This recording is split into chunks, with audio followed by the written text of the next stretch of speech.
All right, great. Thank you again all for joining today at the Level Up Your Lift project plan. I know it's a small group, so we'll also have time to discuss your individual questions, and I'd also love to hear from you about the challenges that you have in mind, because my time is your time. So any questions or details that you want to chat about during this call, I am all ears. So during our call today, we are going to go over some tips to how you might deepen your understanding of your complex challenge and use this understanding to shape your application. I'm going to share some ideas on how you might craft even stronger problem and solution statements for your project plan.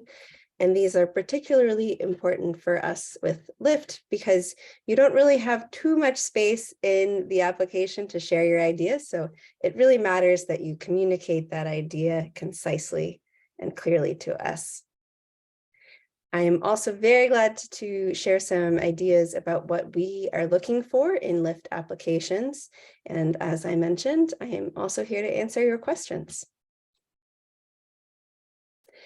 So before we dive into the agenda, if you want to share your name and where you're calling from in the chat, just so I have an idea of who's on, that would be great.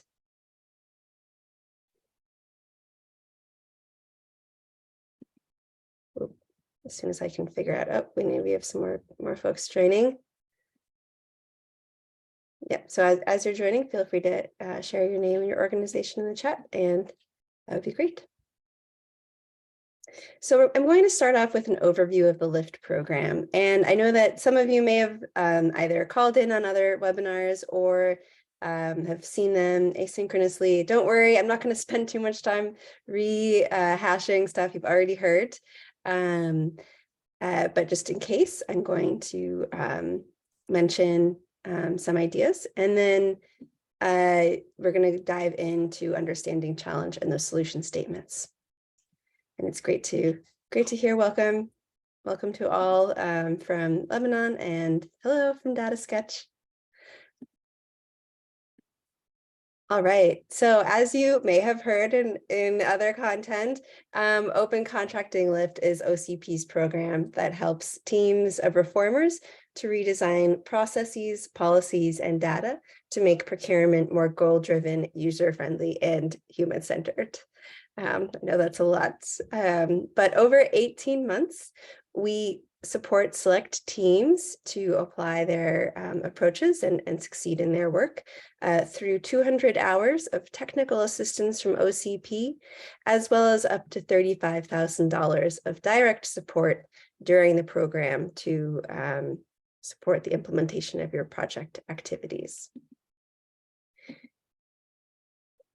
So this year, our challenge question is, how will you use open contracting to fight corruption or strengthen democratic institutions, protect the environment or improve climate resiliency, and promote economic or social inclusion? Of course, we're not looking for you to answer all of these questions at once. Just focusing on one is good. Although, of course, there is a chance that you might be touching upon two of these topics during your project. So, and that is okay. So here's some ideas about what we're really looking for in our applications. And we're really looking for challenges that are a good fit for Lift. And what do I mean by that? Well, we're looking for challenges that are really complex problems that require multi-stakeholder engagement to solve. In other words, you won't be able to solve this problem just through working with the procurement team or just working with the civil society. You're going to need to work across stakeholders to really address the issue at hand. We are also looking for problems that really do result in lower quality public goods, works, and services, or depending upon which challenge question you're focused on, weaker climate resiliency or less economic opportunity. And often these are issues that disproportionately impact marginalized communities. But again, this will depend upon which question in particular you're looking at. I also want to spend a moment going in and thinking about what we really do mean by those complex problems. And when we're thinking about complex problems, it also means that we're going beyond just looking at problems that can be addressed by data or just looking at problems that can be addressed by policy. Rather, we're looking for problems that require changes across policy, across data, thinking about politics, as mentioned, that cross-departmental and cross-sector issues, as well as challenges that really do require a change in mindset. We've seen that all of these things need to come together in order to achieve impact. To give you some examples of what other teams have worked on before, we have the city of Buenos Aires, which was addressing SME inclusion and participation. And I remember when they started working on the problem, it was really just the really data savvy group. And very quickly the team saw like, oh, we can't do this by ourselves. We're going to have to work with other departments in the city of Buenos Aires.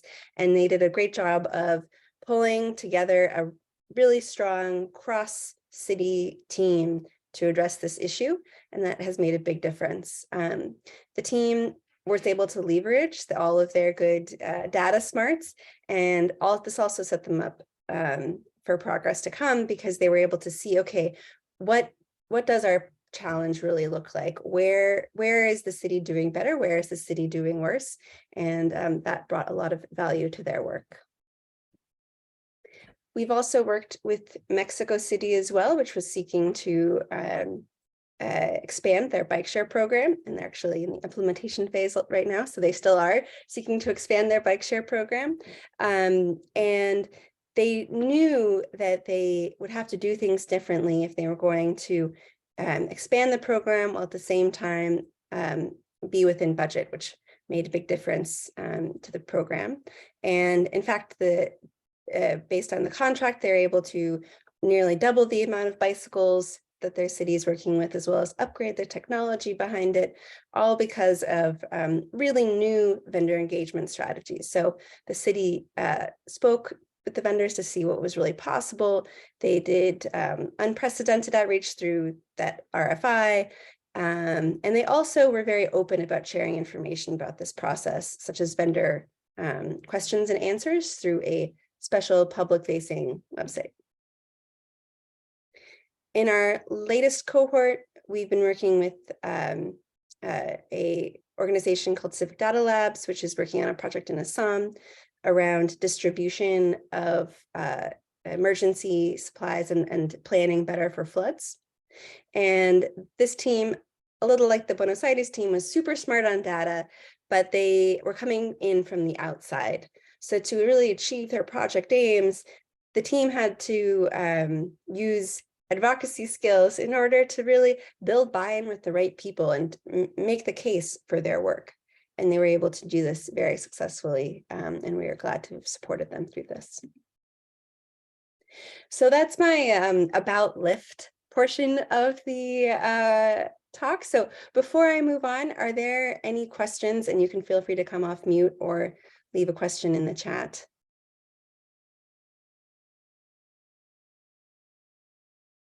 All right. So no questions yet, but do feel free to leave in, oh, I see, let's see. Great, we have some more folks joining. Oh, Richard, please go.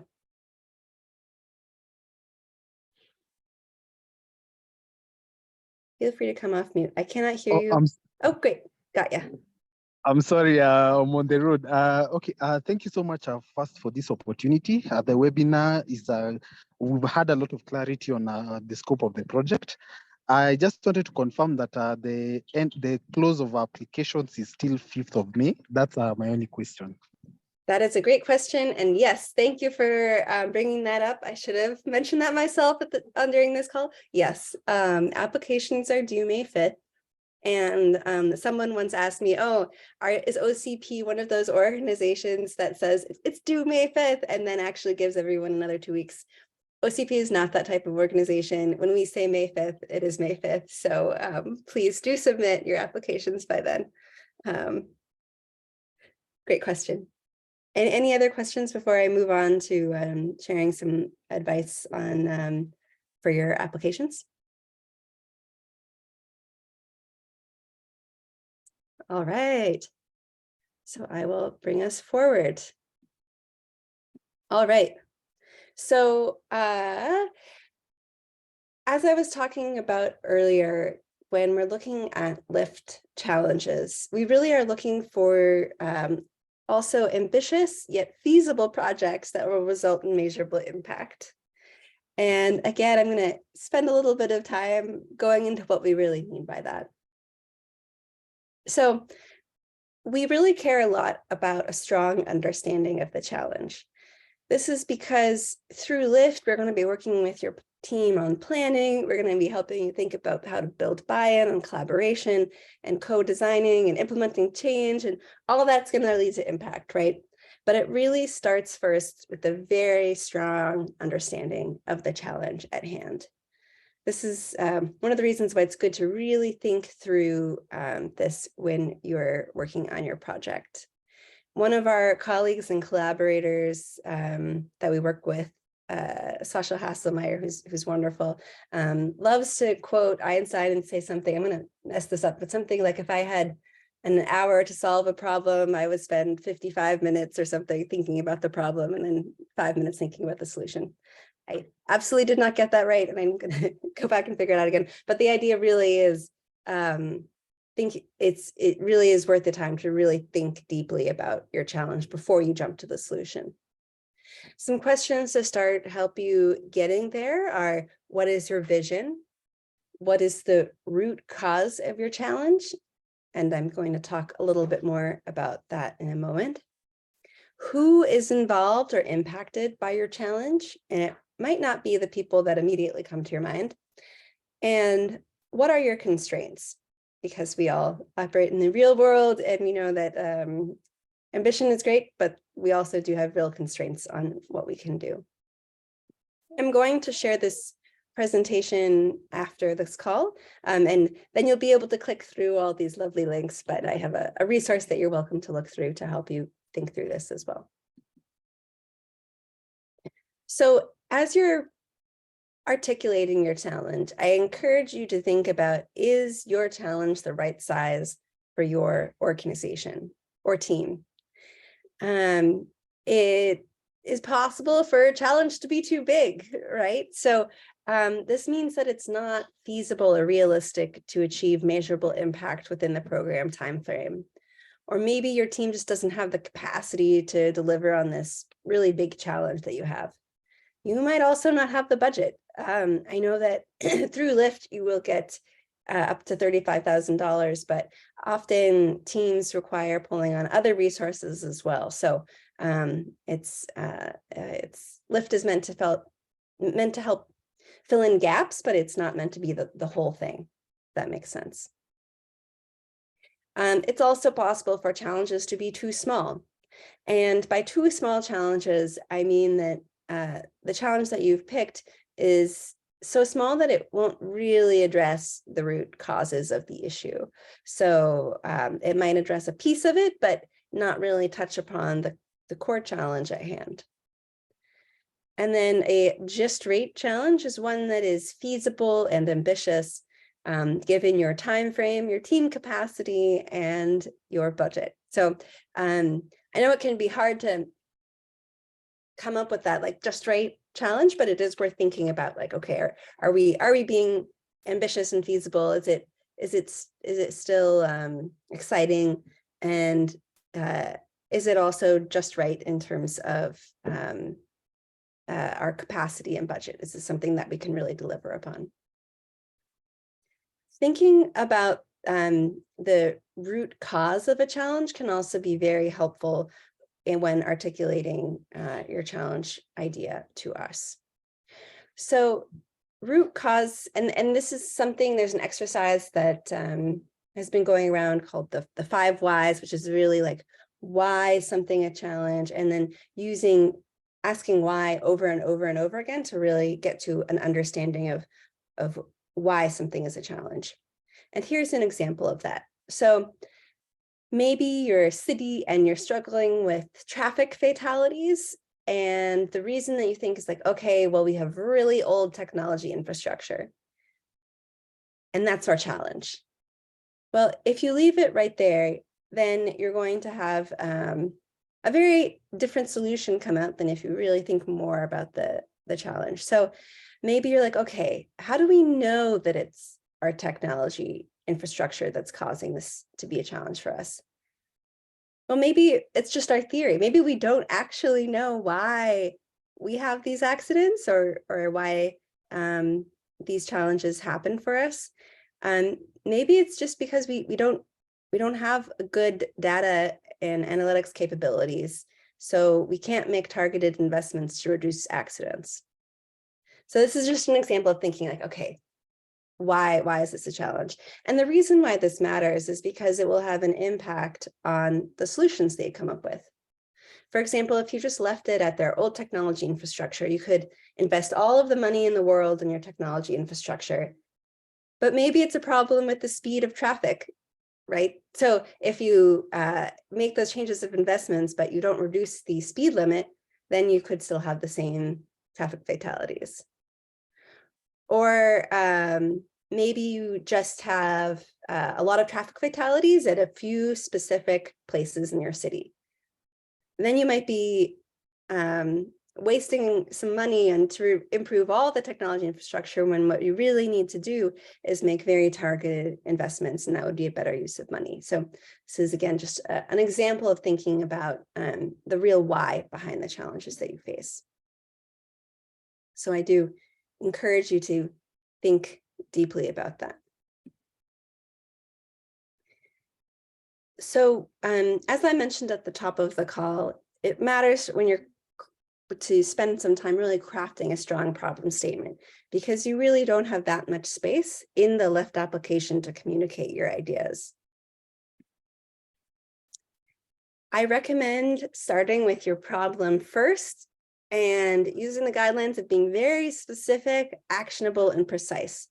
This really helps communicate your idea to us well. For an example of this, you can see how a good problem statement also defines the gap between your current situation and the future you want to see.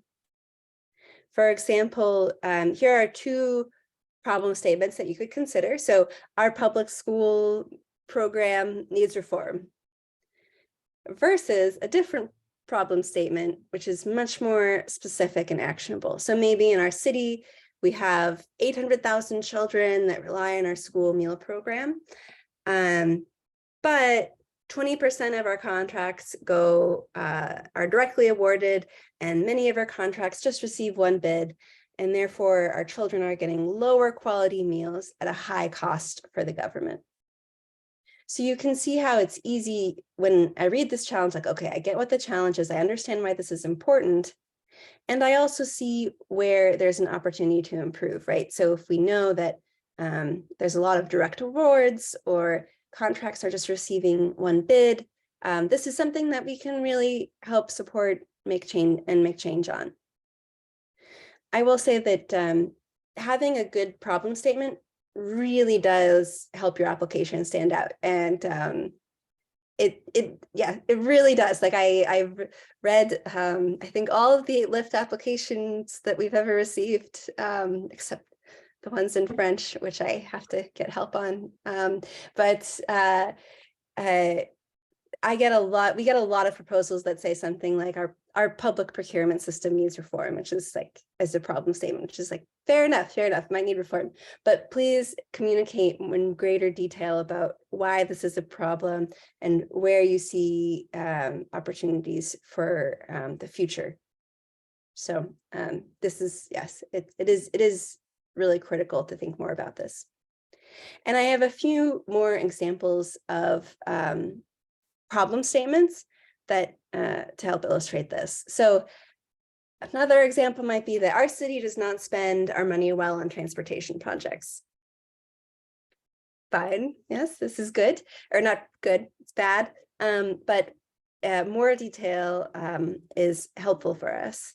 And also thinking about how actionable it might be. So maybe you're like, okay, we know that our residents, through surveys, we know that our residents really want to use our transportation network to get to work each day, but they don't want to because their bus network is reliable. And we know this because over 30% of our buses are late or never come at all. And we don't have enough funds to increase the number of buses in our system.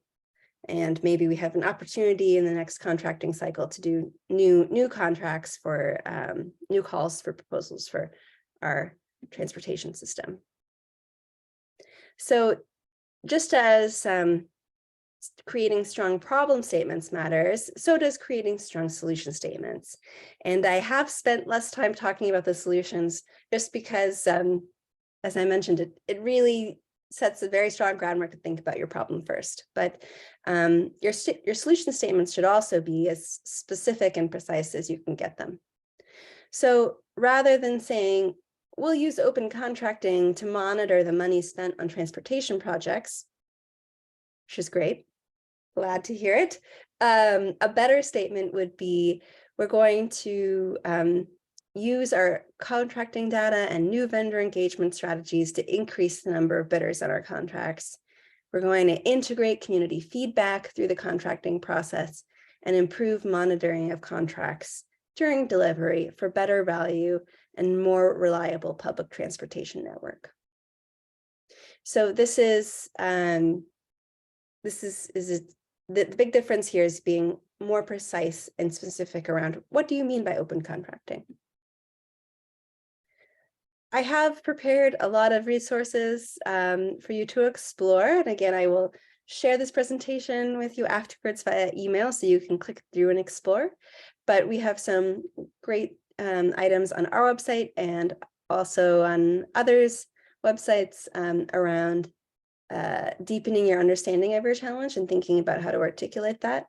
Another way to get to the heart of a challenge is really talking to people as well. So I have some interview guidance, and I also encourage you to think about journey mapping as well, which is really just how do your users experience the procurement process? So how does it come to play in their lives? To help think through your challenge, we've also prepared a worksheet, and I have a copy of it, and you're welcome to I copy the presentation when I send it to you and make edits directly in it. Or honestly, if you just write this out on a piece of paper or a whiteboard with your team to walk through some of these questions. One way you might start this worksheet would be to think about the root cause before moving on to the symptoms and measures of success. And I would encourage you to do this before thinking about your challenge summary and your challenge statement. However, realistically, you're going to bounce between these as you have a conversation about your challenge at hand, which is good. If you do this by yourself, you'll end up with a very different insights than if you do this with a group of 2 people or 3 people or 4 people, because the more stakeholders that you have in your room, the more you'll be able to get a nuanced understanding of your challenge.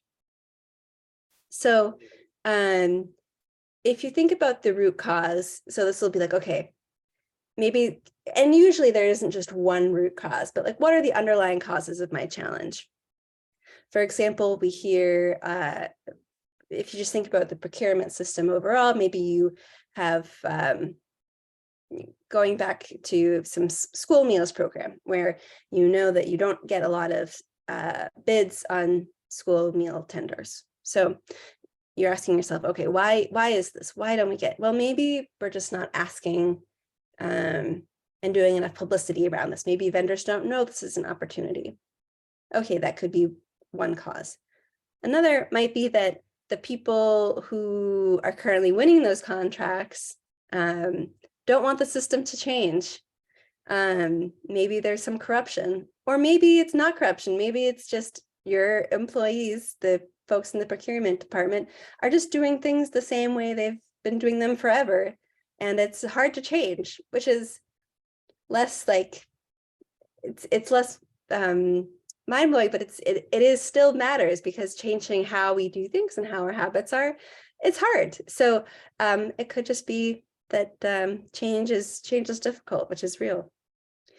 Maybe they don't know how to do things differently. So there can be a lot of different root causes. And then you might think about the symptoms. So how are my challenges manifested in the daily lives of my stakeholders? Well, for your children, they might have lower quality school meals, well, that aren't very yummy or tasty, or maybe they're not healthy. And then maybe for your vendors, it's the same, it feels like the same status quo, and that they're getting locked out of opportunity. For your measures of success, how will I know if my solution has made a difference? What will have changed? Well, for school meals, sticking with that example, maybe you have more vendors participating and competing for those contracts. And your children will have tastier school meals that are more nutritious, for example. Those will have been two big changes. If you're looking for ideas for metrics of success, I should also, I will do this. I'll add a nice list of metrics or key performance indicators that you can consider around competition, as well as other KPIs for the specific challenge questions around strengthening democratic institutions, being more sustainable, and being more inclusive. So I will include that as well to help inspire you. And then it is worthwhile, once you've been thinking back and forth around, okay, what's a cause, what's a symptom, how am I measuring my success, try to write that up in a summary of like, okay, this is my challenge summary. And then from there, go on and you can even perhaps be more concise in your challenge statement. I also have a copy of the instructions that I just went over here. So that way, when you're looking at this without me talking at you, you'll be able to remember general guidance for what to move forward. So that's actually the end of the formal portion. I will stop recording in a moment, but I do want to remind everyone on the call that we have office hours with OCP staff and myself. So if you would like to go over that worksheet with us or talk about your specific challenge in greater detail with us, I definitely encourage you to reach out. It is great for us to hear and learn more about your project. And we are also here to help you work one-on-one with you to give feedback to help you strengthen your proposal. So before you submit on May 5th, thank you, please do reach out so we have a chance to co-work with you and give you feedback. It's a great opportunity, and I know that others have really benefited from it. And with that, I will stop the recording as soon as I can figure it out. And we can go to questions and answers. Let's see, stop recording. All right.